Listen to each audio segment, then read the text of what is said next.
चालाक बीवी। श्याम और राधा रायगढ़ गांव में रहते हैं। वैसे तो उनके अपने घर में ही 2 वक्त का खाना पूरा नहीं पड़ता, लेकिन फिर भी श्याम हर रोज किसी न किसी नए मेहमान को दोपहर के खाने पर घर ले आता है।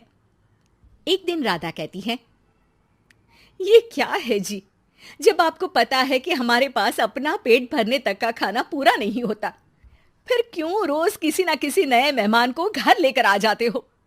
ऐसे तो जिंदगी जीना मुश्किल हो जाएगा। मेहमानों को खिलाना पुण्य का काम होता है, इससे भगवान खुश होते हैं। तुम क्यों उसके बीच में आकर पाप की भागीदारी बन रही हो? दोबारा मेरे सामने ऐसी बात मत करना, समझी? इसी तरह राधा बहुत बार श्याम को समझाने की कोशिश करती है, पर वो हर बार एक ही बात बोलकर उसे चुप करा देता है। इन्हें समझाना तो बेकार है, मुझे ही कोई ऐसी तरकीब सोचनी होगी जिससे मेहमान अपने आप ही यहां आना बंद कर दे। राधा तरकीब सोचने में लग जाती है और इसी तरह कुछ दिन बीत जाते हैं। एक सुबह श्याम बिना कुछ बताए जल्दी घर से निकल जाता है और राधा अपने काम में लग जाती है। कुछ घंटों बाद श्याम अपने एक दोस्त के साथ घर वापस आता है। सुनो राधा, आज दोपहर के लिए 3 मेहमानों का खाना बनाकर रखना, और याद रखना उनकी खातिर में कोई कमी ना हो। श्याम की बात पर राधा हैरानी से उसकी तरफ देखने लगती है, लेकिन दोस्त के साथ होने की वजह से कुछ बोल नहीं पाती। घर में तो ठीक तरह से 2 लोगों के खाने लायक तक दाल चावल नहीं है और इन्हें मेहमान बुलाने हैं। बस अपना अपना बोलते हैं, दूसरे की तो कभी सुननी ही नहीं है। क्या करूं मैं? राधा क्या करूं क्या नहीं की उलझन में फंसी ही होती है कि उसके दिमाग में एक तरकीब आती है, जिस पर वो श्याम और उसके दोस्त के घर से बाहर जाते ही रसोई में से सिलबट्टा निकाल कर लाती है। अब मुझे मेरे ये साथी ही इस मुश्किल से बाहर निकालेंगे। राधा सिलबट्टे पर रोली, चावल और हल्दी डालकर उसे मेहमानों के बैठने की जगह पर ले जाकर रख देती है। कुछ ही देर में वो तीनों मेहमान भी घर पहुंच जाते हैं। आइए जी, पधारिए, हमें आपका ही इंतजार था। जी शुक्रिया। श्याम भाई कहाँ हैं? वो ना बस आते ही होंगे, तब तक आप बैठिए ना। जैसे ही वो तीनों अपनी जगह पर बैठते हैं तो सामने पूजा किए सिलबट्टे को रखा देख असमंजस में पड़ जाते हैं। और बहन, ये सिलबट्टे की पूजा कर इसे यहाँ क्यों रखा है? क्या ये आपके यहाँ का कोई रिवाज है? अरे नहीं नहीं, वो तो मेरे पति की मन्नत है, इसलिए पूजा की है। हैं? सिलबट्टे पर कैसी मन्नत? मेरे पति ने मन्नत ली है कि वो अपने मेहमानों को खाना परोसने से पहले इस सिलबट्टे से 3 बार उनके सिर पर मारेंगे।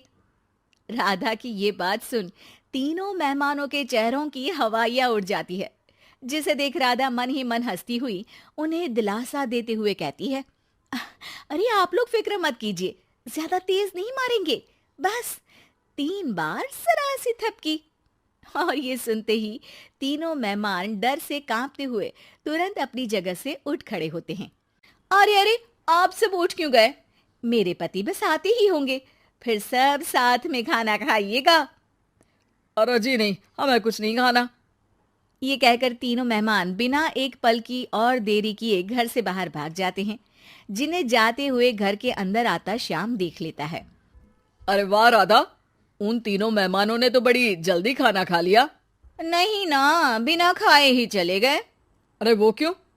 क्योंकि वो खाने से पहले मुझसे ये सिलबट्टा मांग रहे थे, तो मैंने बोल दिया कि मेरी माँ ने दिया है, मैं नहीं दे सकती। बस फिर वैसे ही चले गए।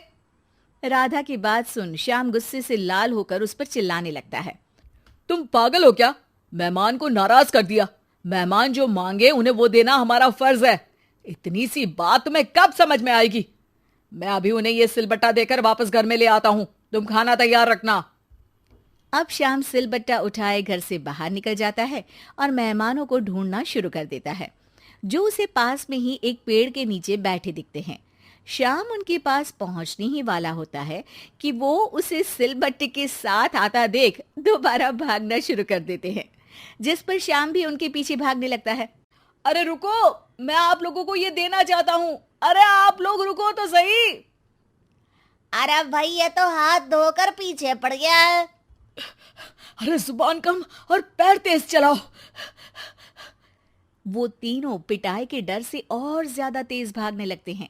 इसी तरह तीनों मेहमान आगे आगे और श्याम सिलबट्टे के साथ उनके पीछे पीछे पूरे गांव में घूमते हैं, जिससे धीरे धीरे गांव में ये खबर फैल जाती है कि श्याम दयालु और उदार इंसान तो है, लेकिन अब से वो किसी की भी मेहमान नवाजी से पहले सिलबट्टे से 3 बार उसके सिर पर मारेगा, जिसके प्रभाव से अब लोग उसके घर खाने पर आना बंद कर देते हैं।